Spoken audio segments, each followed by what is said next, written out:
game went, having to lose in penalties. What did you tell the girls at the end of the game? Proud of them, fought hard, right? Made their goalkeeper make 9 saves, created 13 corner kicks, right? Obviously, I didn't mention this, but Soph going down, Jordan going down, right? Two losing, having a go without those two, right?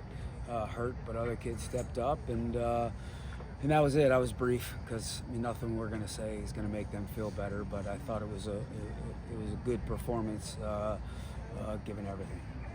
Coach, if I may ask, I know it's a tough night regardless because of the loss, but could you at least elaborate a little bit on how you felt you did tonight? Like, what was something positive about the night for you? Yeah, I think we outshot them by a ratio, a margin of 2-1, right? 24-12. Corners were 13 to 4 or 5. Shots were 8-1 in overtime, right? I thought we were mentally really, really tough.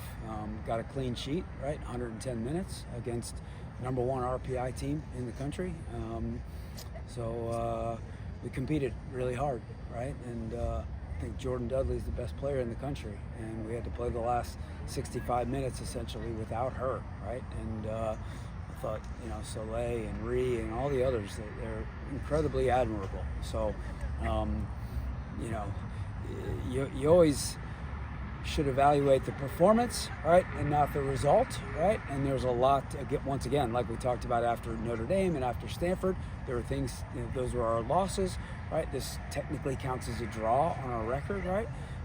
There are things to clean up and things to improve upon, but we still did a lot of things well, despite those results as well. So, thank you.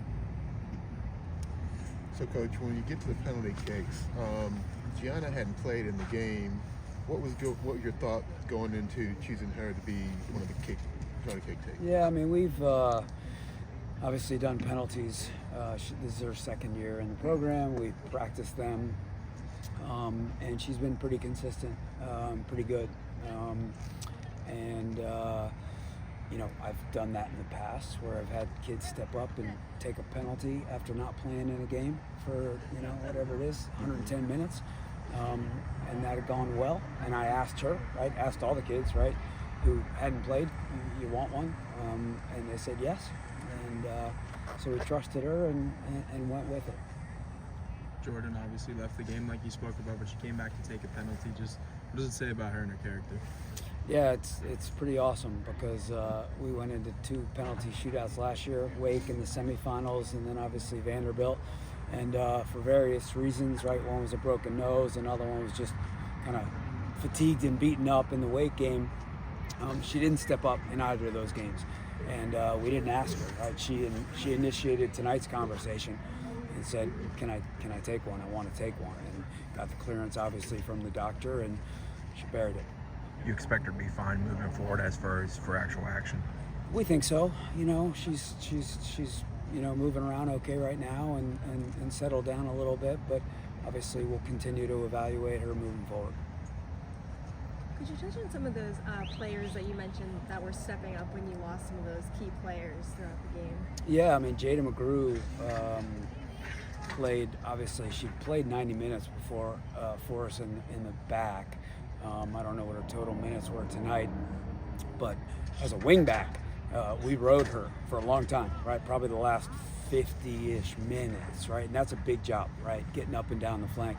Thought she defended well. She helped us in the attack. She was good. Maya Brandon came on and gave us some good minutes. Obviously, Nanya Torre came off the bench, back from the World Cup, and I thought she had some pretty admirable moments.